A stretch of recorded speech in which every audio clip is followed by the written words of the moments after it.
Hello दोस्तों, आज हम पढ़ रहे हैं इकाई 2 कक्षा 10वीं विषय हिंदी का, जो कि 18 तारीख को हमारा एग्ज़ाम है।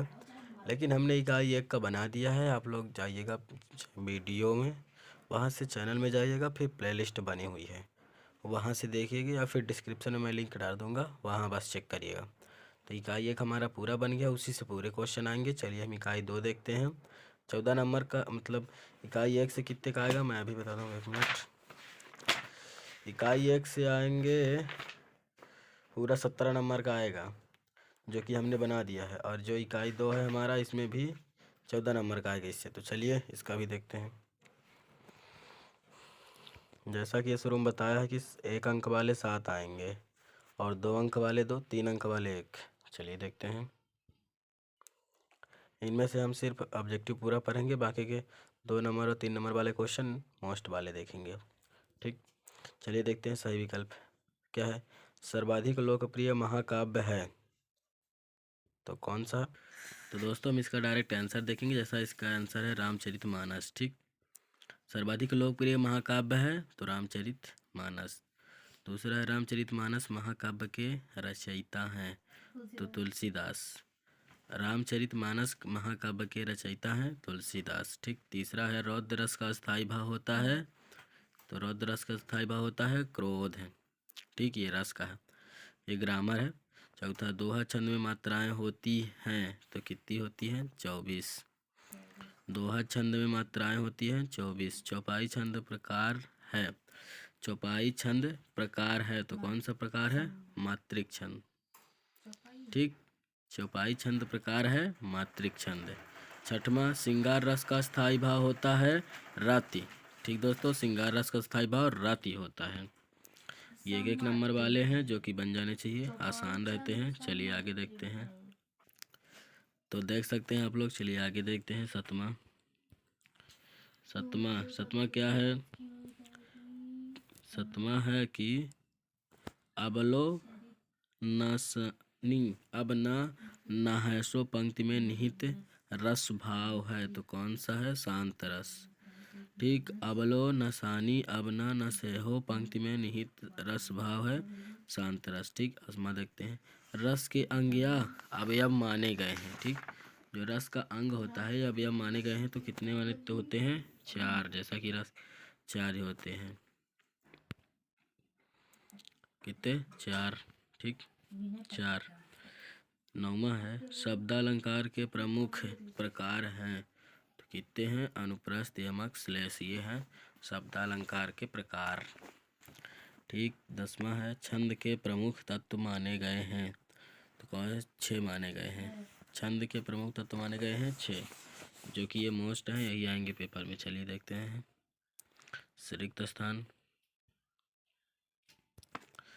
रिक्त स्थान है रंगमंच पर अभिनय आदि देखकर रसानुभूति कराने वाला बिंदी बिंदी कहलाता है तो दृश्य काव्य। ठीक, रस मंच पर अभिनय आदि देख कर रसानुभूति कराने वाला बिंदी बिंदी कहलाता है तो दृश्य काव्य कहलाता है। ठीक, दूसरा है छंद में बिंदी बिंदी मात्राएं होती हैं तो कितनी होती हैं? 16 है। चौपाई छंद में बिंदी बिंदी मात्राएं होती हैं 16 है। ठीक, तीसरा है कमायनी बिंदी बिंदी है तो क्या है? महाकाव्य है। जो कमायनी बिंदी बिंदी है महाकाव्य है। ठीक, चौथा, काव्य की शोभा बढ़ाने वाले धर्म बिंदी बिंदी कहलाते हैं तो अलंकार। ठीक, काव्य की शोभा बढ़ाने वाले या तत्व भी हो सकता है, काव्य की शोभा बढ़ाने वाले तत्व बिंदी बिंदी कहलाते हैं अलंकार, और धर्म यही होगा अलंकार। ठीक, 5वां, जिसके प्रति स्थायी भाव उत्पन्न हो वह बिंदी बिंदी कहलाता है। जिसके प्रति स्थायी भाव उत्पन्न हो बिंदी बिंदी कहलाता है अमल, क्या कहलाता है? अलमन। ठीक, 6वां, श्रव्य काव्य के बिंदी बिंदी भेद हैं तो कितने हैं? 2। श्रव्य काव्य के भेद 2 हैं। ठीक, 7वां, क्या लिखा है? रमणीयार्थ प्रतिपादका है शब्द है काव्य है बिंदी बिंदी की परिभाषा है तो है किसकी है?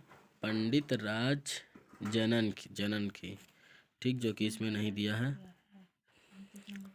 ठीक, ये दोनों ऑप्शन जो कि हैं तो गलत दिए हैं। आचार्य विश्वनाथ और भारतमुनि, ये दोनों ऑप्शन गलत है। हमारा सही होगा पंडित, पंडित जनन, ठीक, अधना जगन्नाथ, ठीक। देखते हैं क्या होगा दोस्तों, हम यहाँ लिख देंगे पंडित जगन्नाथ, तो आप लोग देखिएगा, इसको हटा के इसी के ऊपर लिख देंगे, ठीक। चलिए 8वां देखते हैं। 8वां क्या है कि रसमरथी खंड काव्य बिंदी बिंदी की रचना है, तो किसकी है? दिन कवि दिनकर की, ठीक। क्या लिखा है? रसमरथी खंड काव्य बिंदी बिंदी की रचना है कवि दिनकर की, ठीक। 9वां, जिस काव्य में अगले व पिछले गद्यों का पारस्परिक संबंध न हो तो उसे बिंदी बिंदी कहते हैं, क्या कहते हैं? मुक्तक काव्य। जिस काव्य में अगले व पिछले गद्यों पर पारंपरिक संबंध ना हो तो उसे बिंदी बिंदी कहते हैं मुक्तक काव्य, ठीक। ये मोस्ट है। आगे देखते हैं सही जोड़ी। सही जोड़ी आ गई हमारी। सही जोड़ी में देखते हैं क्या है। पृथ्वी रासो, पृथ्वी रासो का होगा महाकाव्य, ठीक। पृथ्वी रासो महाकाव्य। संचारी भाव की संख्या 33, जो कि संख्या वही बस दी है तो वही होगा 33, ठीक। संचारी भाव की संख्याएं 33, ठीक। फिर है महाकाव्य, महाकाव्य का होगा रामचरित मानस, ठीक। महाकाव्य है रामचरित मानस। शांत रस का स्थायी भाव निर्वेद, ठीक। शांत रस का स्थायी भाव निर्वेद। और पंचवटी है खंड काव्य, ठीक। तो इस तरह हम जोड़ी हुई हमारी। दूसरी बारी देखते हैं। जिन कारणों से स्थायी भाव उदीप्त होता है क्या कहलाता है? उदीप्तन विभाव, ठीक। दूसरा है नायक नायिका मिलना, श्रृंगार रस, ठीक। फिर तीसरा, हिंदी का सबसे अधिक लोकप्रिय महाकाव्य है, तो कौन सा है? रामचरितमानस है, ठीक। चौथा है रागात्मकता की प्रधानता वाला मुक्तक, तो क्या है? कौन सा है? गय मुक्तक, ठीक। साकेत है मैथिली शरण गुप्त की रचना है, ठीक। आगे देखते हैं। एक वाक्य में उत्तर लिखिए, ये आ गया एक वाक्य में उत्तर लिखने के वाला। चलिए देखते हैं। चलिए स्टार्ट करते हैं। ये एक वाक्य में उत्तर। नायक के संपूर्ण जीवन का चित्रण किस काव्य में मिलता है? तो किस काव्य में मिलता है? महाकाव्य, महाकाव्य में मिलता है, ठीक दोस्तों। यहाँ मैं बगल में लिख दिया हूँगा, अभी बता बस दे रहा हूँ, तो इस तरह लिखने में वीडियो लंबा होगा। चलिए देखते हैं दूसरा। जिस काव्य में एक ही सर्ग होता है उसे क्या कहते हैं? खंड काव्य। जिस काव्य में एक ही सर्ग होता है उसे क्या कहते हैं? खंड काव्य, ठीक। तीसरा है आश्रय के चित्त में उत्पन्न होने वाले अस्थिर मनोविकारों को क्या कहते हैं? तो मनोविकारों को क्या कहते हैं? संचारी भाव, ठीक। चौथा है जहाँ नायक नायिका के विरह का वर्ण है वह कौन सा रस होता है? तो श्रृंगार रस होता है, श्रृंगार का वियोग रस, ठीक। पांचवा है अस्थाई भाव जागने या उद्दीप्त होने पर आश्रय ही शारीरिक चेष्टा ये क्या कहलाती है? उद्दीप्त विभव कहलाती है, ठीक। वर्ण क्या लिखा? वर्ण मात्रा यति आदि से क्या है? छठवां, वर्ण मात्रा यति आदि से नियोजित शब्द रचना को क्या कहते हैं? तो छंद कहते हैं, ठीक। सातवां, अस्थाई भावों के उत्पन्न होने के कारणों को क्या कहते हैं? तो विभव कहते हैं। अस्थाई भाव के उत्पन्न होने के कारणों को क्या कहते हैं? विभव, ठीक। 8वां है वात्सल रस के अलावा रसों की संख्या कितनी मानी गई है? 9, ठीक। 9वां है कि श्री कृष्ण के सुन वचन अर्जुन क्रोध से जलने लगे में कौन सा रस विद्यमान है? तो रौद्र रस, ठीक। 10, चौपाई छंद में कितनी मात्राएं होती हैं? 16, ठीक। चलिए आगे देखते हैं। आगे देखते हैं सत्य सत्य पचमा। ये है सत्य सत्य। सत्य सत्य देखेंगे दोस्तों। एक और ट्रिक है कि अगर आप लोगों से सत्य सत्य में नहीं बन रहा है तो पूरे को सत्य करके ही आना है, ठीक। ये नहीं कि एक को सत्य करिए एक को असत्य, अगर एक को सत्य करेंगे तो वो वाला पता चला सत्य होगा तो गलत हो जाएगा। इसीलिए पूरे को सत्य करके आना है। अगर पेपर में नहीं समझ में आ रहा तो पाँचों को सत्य सत्य सत्य लिख दीजिएगा, ठीक। चलिए देखते हैं, क्योंकि हमारे सत्य ज़्यादा रहते हैं इसीलिए पूरे को सत्य करके ही आइएगा और एक को असत्य एक को असत्य मत कीजिएगा, ठीक। चलिए देखते हैं क्या है। प्रबंध काव्य में पूर्वापर संबंध नहीं होता है तो सत्य है। ठीक। दूसरा, अस्थिर मनोविकारों को अस्थायी भाव कहते हैं तो असत्य है। ठीक। तीसरा है, विभव अनुभव एवं संचारी भाव के संयोग में रस निष्पित होता है तो सत्य है। ठीक। चौथा, करुण रस का स्थायी भाव शोक, सत्य है। पांचवा है, अनुराग तड़ाग में मनु उदय में उपमा अलंकार है तो असत्य है, पांचवा। ठीक। छठवां, रामचरितमानस का प्रमुख छंद चौपाई है तो सत्य है। ठीक। फिर सतवां, विभक्त रस का स्थायी उपसा घृणा है जो कि सत्य है।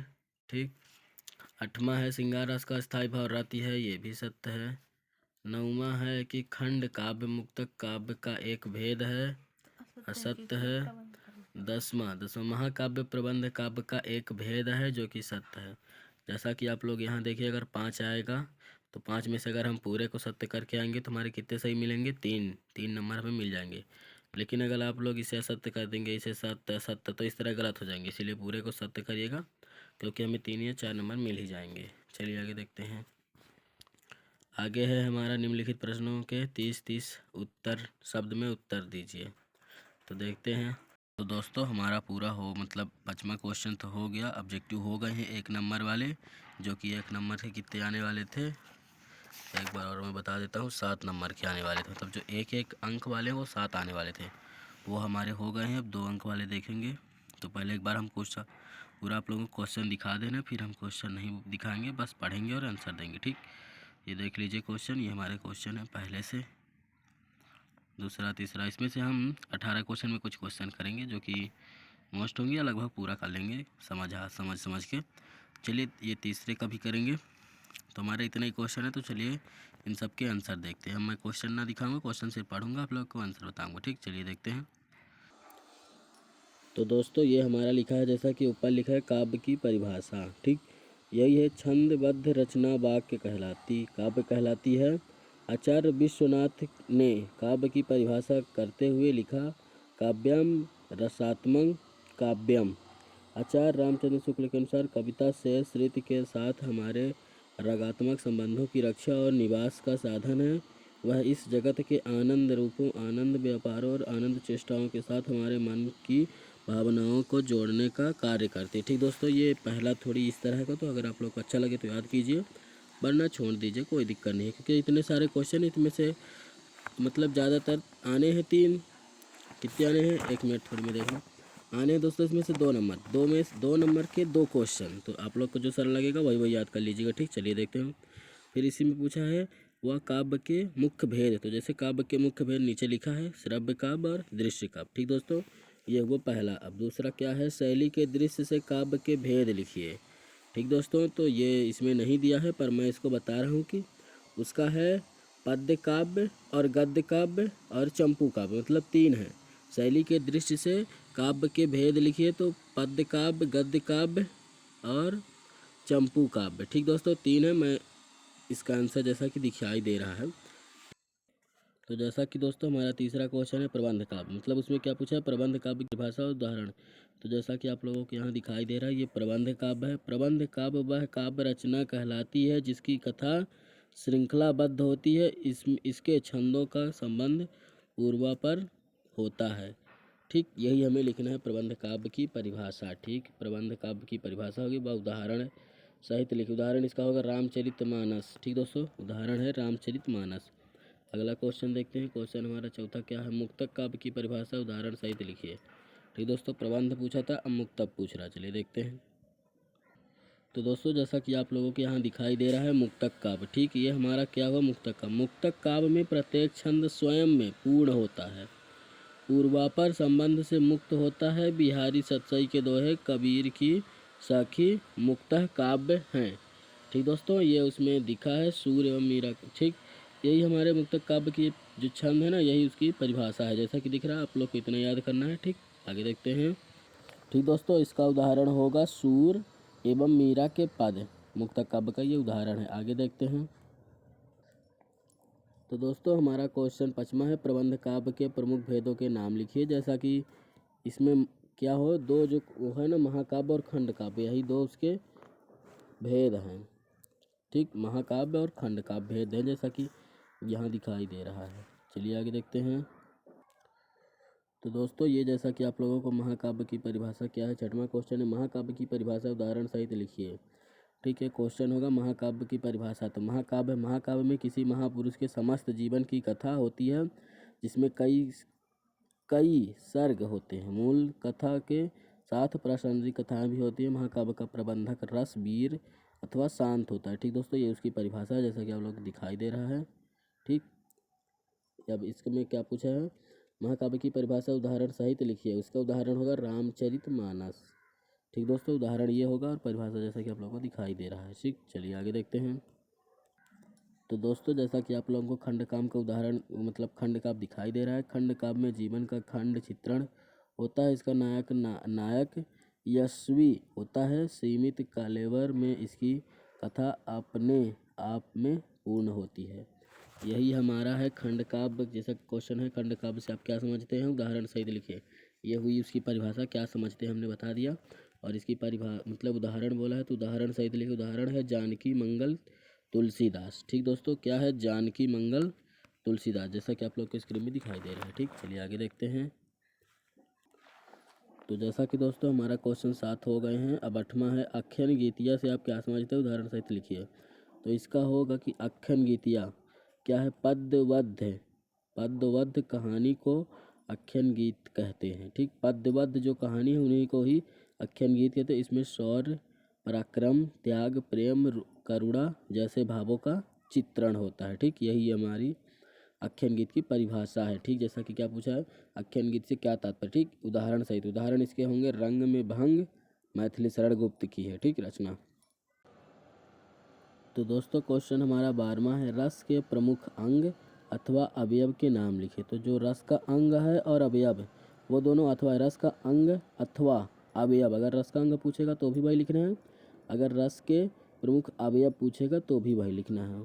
तो अवयव कैसा, अ व य व, अवयव अथवा अंग। ठीक, तो ये स्थायी भाव, विभाव, अनुभव, संचारी भाव माने गए हैं। यही अंग है, यही अवयव है। ठीक, क्वेश्चन 13 है श्रृंगार रस की परिभाषा उदाहरण सहित लिखिए। श्रृंगार रस की परिभाषा उदाहरण बोला है, तो चलिए देखते हैं। तो दोस्तों ये है हमारा श्रृंगार रस की परिभाषा उदाहरण सहित। ठीक, श्रृंगार रस की परिभाषा उदाहरण सहित लिखिए, जैसा कि थोड़ी कम दिखाई दे रहा है क्योंकि इसमें क्लीन नहीं था। ठीक, श्रृंगार रस की परिभाषा मैं बोल देता हूँ, आप लोग समझिएगा। ठीक, श्रृंगार रस की परिभाषा, सा हृदय के हृदय में स्थित रति नामक स्थायी भाव का जब विभाव अनुभव एवं संचारी भाव से संयोग होता है, वहाँ श्रृंगार रस होता है। ठीक, संचारी भाव से जब संयोग होता है तो वहाँ श्रृंगार रस होता है। मतलब सा हृदय के हृदय में स्थित रति नामक स्थायी भाव, विभाव अनुभव संचारी भाव से संयोग होता है, वहाँ श्रृंगार रस होता है। ठीक, इसका उदाहरण है, उदाहरण भी बोल क्या लिखा, राम को, यहाँ कौन हो क्या होगा। ठीक, तो राम के रूप निहार, राम जानकी कंकन के नग की परछाई, कितना हुआ, यते सबे सुधि भूल गई कर टेक रही पल टारत नहीं। ठीक, ये इसका उदाहरण है। अगला क्वेश्चन देखते हैं क्या है। तो दोस्तों इस तरह हमारे इसमें 2 रस पूछा है, एक श्रृंगार तो जो कि हमने देख लिया है। वीर रस की परिभाषा सहित उदाहरण दीजिए। ठीक, वीर रस की, ठीक, वीर रस की परिभाषा ये है, वीर रस सा हृदय के हृदय में स्थित उत्साह नामक स्थायी भाव। उत्साह जो वीर रस का वो है, मतलब स्थायी भाव उत्साह होता है। ठीक, इसीलिए उत्साह नामक भाव का जब विभाव अनुभव तथा संचारी भाव से, ठीक, संयोग होता है तब वहाँ वीर रस होता है। ठीक, सहृदय हृदय में स्थित उत्साह नामक स्थायी भाव का जब विभव अनुभव तथा संचारी भाव से संयोग होता है तब वहाँ वीर रस होता है। ठीक दोस्तों, जैसा कि हमने बोल दिया, समझ में आ गया होगा लगभग, अगर ना दिख रहा होगा तो। क्या है, बुंदेले हर बोले के मुँह से मुँह, हमने सुनी कहानी थी खूब लड़ी मर्दानी, वह तो झांसी वाली रानी थी। ठीक, ये उदाहरण है। एक है वह खून कहो किस मतलब का, जिसमें इकबाल का नाम नहीं, वह खून कहो किस मतलब का, आ सके देश के काम नहीं। ये दोनों उदाहरण है, जो सही लगे याद कर सकते हैं। अगला देखते हैं। तो दोस्तों क्वेश्चन हमारा 15 है छंद किसे कहते हैं, छंद के प्रकार लिखिए। तो छंद का सार क्या लिखा है, शब्दार्थ बंधन है। ठीक, वर्ण मात्रा गति यति लोक तुक आदि नियमों से सही क्या लिखा है आदि से नियोजित शब्द रचना छंद कला। ठीक, क्या है छंद की परिभाषा? वर्ण मात्रा गति यति तुक आदि नियमों से नियोजित शब्द रचना छंद कहलाती। ठीक, यही हमारी इसकी छंद की परिभाषा है। फिर पूछा है छंद के प्रकार लिखिए, जो कि ये नीचे अंग है, अंग नहीं लिखना, प्रकार लिखना है। तो छंद के प्रकार होते हैं, दो होते हैं। ठीक, चलिए क्या है छंद के भेद या प्रकार। ठीक, यही है मात्रिक छंद, वार्णिक छंद। अगर ये भी आ जाए तो लिख सकते हैं जिन छंदों में मात्रा की गणना की जाती है वे मात्रिक छंद कहलाते हैं। वार्णिक छंद जिन छंदों में वर्णों की गणना की जाती है वार्णिक छंद कहलाते हैं। ठीक, जैसा कि ये पूछा है मात्रिक छंद की परिभाषा उदाहरण सहित लिखिए। क्वेश्चन 16 में पूछा है मात्रिक छंद, जैसा कि अभी हमने बताया कि इस तरह का आ सकता है, तो इसने मात्रिक छंद पूछ लिया तो लिख देंगे जिन छंदों में मात्रा की गणना की जाती है वे मात्रिक छंद कहलाते हैं। ठीक, इसका उदाहरण है दोहा, सोरठा आदि। क्या है? दोहा, ठीक, और एक ठो है सोरठा, सोरठा आदि। ठीक, यही दो इसके उदाहरण हैं। ठीक, आगे चलते हैं, देखते हैं। तो दोस्तों हमारा क्वेश्चन है दोहा छंद की परिभाषा उदाहरण सहित लिखिए। तो दोहा छंद, ठीक, जो कि नीचे ये ऊपर हमारा क्या हो गया है, ये ऊपर जो हमारा है ना चौपाई छंद की परिभाषा सहित उदाहरण लिखिए, ये हमारा क्वेश्चन है 18 और दोहा वाला हमारा क्वेश्चन पहले दे दिया है, तो हम पहले वही देखते हैं। दोहा छंद की परिभाषा, जैसा कि आप लोग को समझ में ना आ रहा होगा तो मैं बोल देता हूँ क्या। यह एक मात्रिक छंद है। ठीक, क्या लिखा है? यह एक मात्रिक छंद है। इसके 4 चरण होते हैं, इसके 4 चरण होते हैं। ठीक, इसके प्रथम एवं तृतीय चरण में 13-13 मात्राएं, जैसा कि ये प्रथम और ये तृतीय है, इसमें 13-13 मात्राएं। द्वितीय और चतुर्थांश में 11-11 मात्राएं होती हैं। द्वितीय का मतलब यहाँ पास कॉमा लगा है, इसके बाद ये जो द्वितीय है, ठीक, ये द्वितीय और ये चौथा, इसमें 11-11 मात्राएं होती है। ये इस तरह हमारी परिभाषा है। यह एक मात्रिक छंद है। ठीक, इसके 4 चरण होते हैं, इसके 4 चरण हैं। ठीक, यहाँ 2 बार लिख गया है। इसके प्रथम एवं तृतीय चरण में 13-13 और द्वितीय और चतुर्थ चरण में 11-11 मात्रा है। ये दोहा छंद है, हमें इसी तरह याद कर लेना है। क्या लिखा है? मेरी भव बाधा हरो राधा नगरी सोय जा तन की साई परे श्याम हरित तु दूति होय। ठीक, यही उदाहरण है। तो इस तरह आप लोग लिखेंगे। फिर क्वेश्चन नंबर हमारा 18 है चौपाई छंद की परिभाषा उदाहरण से लिखिए, इसको भी देखते हैं। चौपाई छंद की परिभाषा क्या है? यह एक सममात्रिक छंद है। ठीक, वो क्या था? मात्रिक छंद था। यह एक सममात्रिक छंद है। इसके 4 चरण होते हैं, इसके प्रत्येक चरण में 16 मात्रा, मतलब इसके हर चरण, जैसा कि ये पहला चरण, दूसरा, तीसरा, चौथा, मतलब हर चरण में 16-16 मात्रा होती है। गिन के देखते हैं, 1 2 3 4 5 6 7 8 9 10 11 12 13 15 16। ठीक, जो ये इस तरह का है, इसे हम 2 पढ़ेंगे। जो ये है तो मतलब 1 जोड़ेंगे, जैसा कि जोड़ने में यहाँ पास कितने हुए? 4, यहाँ पास 3, तो 7 8 9 10 11 12 13 14 15 16, इस तरह हमें जोड़ना है। तो जो 16-16 आ रही हैं, इस तरह ये हमारा हो गया है 2 नंबर वाले। अब देखते हैं 3 नंबर वाले, चलिए देखते हैं उनको भी, 3 नंबर वालों को। तो दोस्तों हमारा निम्न क्या है? 7वां क्वेश्चन है निम्नलिखित प्रश्नों के 75-75 शब्द में उत्तर दीजिए। मतलब 3 नंबर वाले जो है इसमें 75 बोला। ठीक, इसमें क्या है? महाकाव्य एवं खंड काव्य में अंतर स्पष्ट कीजिए। जैसा कि हमने क्वेश्चन दिखाया था उन्हीं का आंसर है। तो सिर्फ 3 नंबर का, इसलिए हमें 3 ही लिखना है। 3 क्या है? महाकाव्य में जीवन के समग्र रूप का वर्ण किया जाता है। ठीक, खंड काव्य में जीवन की किसी एक घटना अथवा सहृदय स्पर्शी अंक का पूर्णता के साथ आंकलन किया जाता है। ठीक, ये हुआ। दूसरा है महाकाव्य में 8 या उससे अधिक सर्ग होते हैं।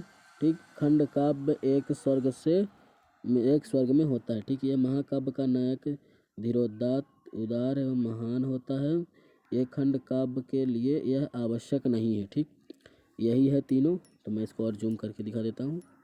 ये है, ये हुआ खंड काव्य पहले। ठीक, जैसा कि दिख रहा है खंड काव्य में जीवन में समर्पित, मैंने एक बार पढ़ दिया, फिर ज़्यादा ना पढ़ेंगे नहीं लंबा हो जाएगा वीडियो। ये है इधर का।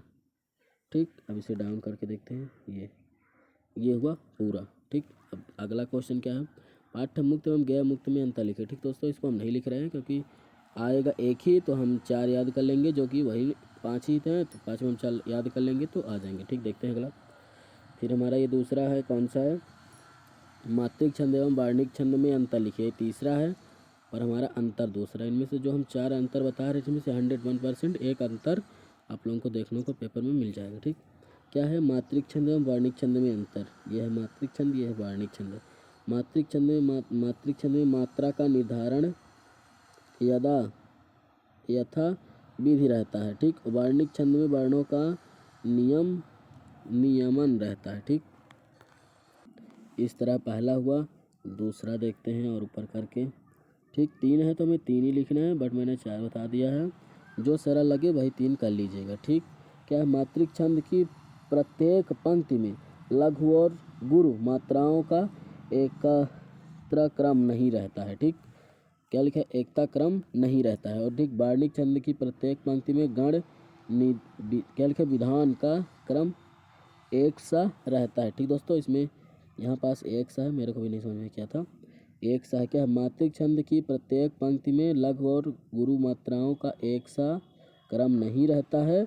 वार्णिक छंद की प्रत्येक पंक्ति में गण विधान का क्रम एक सा रहता है। ठीक, इस तरह हुआ। ठीक, तीसरा है, मात्रिक छंद में लघु और गुरु मात्राओं की गणना होती है। वार्णिक छंद में गुण विधान या क्या लिखा है, यगड़ मगड़ तगड़ रगड़ भवड़ नगड़ इस तरह का रहता है, मतलब रहता है। ठीक, यही है। चौथा क्या है, चौथा देखते हैं। चौथा है कि मात्रिक छंद के उदाहरण। ठीक, दोहा, चौपाई, छप्पा, रोला, उल्लाला, वीर छंद, ये सब इसके आदि इसकी उदाहरण है इसके। और वार्णिक छंद के उदाहरण हैं इंद्र, वज्र, उपेंद्र, वज्रा। ठीक, इस तरह इसके उदाहरण है। आगे देखते हैं क्वेश्चन चौथा, संचारी भाव और अस्थाई भाव में अंतर। ठीक, ये है संचारी भाव अस्थाई भाव में अंतर, ये अच्छा याद कर सकते हैं। संचारी भाव की संख्या 33 है। ठीक, जैसा कि हमने इसका ऑब्जेक्टिव भी देखा था, क्या था, संचारी भाव की संख्या 33 है, इसकी संख्या केवल 10 है। ठीक, ये अस्थाई भाव के अंग हैं, ये संचारी भाव के अंग नहीं हैं। ठीक, ये अस्थाई भाव के अंग हैं, ये संचारी भाव के अंग नहीं है। ठीक, तीसरा है, ये रस में कई संचारी भाव होते हैं, एक क्या लिखा, एक रस का एक ही अस्थाई भाव होता है। चौथा, ये आते जाते रहते हैं, अस्थाई भाव यह भाव संचारित नहीं होते हैं। ठीक, इनमें से आप लोग 3 याद करके लिख सकते हैं, चारों याद हो जाए तो और अच्छी बात है, चारों बस से लिखिएगा। ठीक, 3 लिख के ही जाना है, क्योंकि 3 नंबर बोला। ठीक, आगे देखते हैं। आगे लास्ट हमारा क्वेश्चन है, विभव व अनुभव में अंतर लिखिए। यह है विभव अनुभव में अंतर। तो क्या है, पहला ये भी है विभव, दूसरा अनुभव। पहला क्या है, स्थायी भाव का जो कारण होता है उसे विभव कहते हैं। आश्रय की बाहरी चेष्टाओं को अनुभव कहते हैं।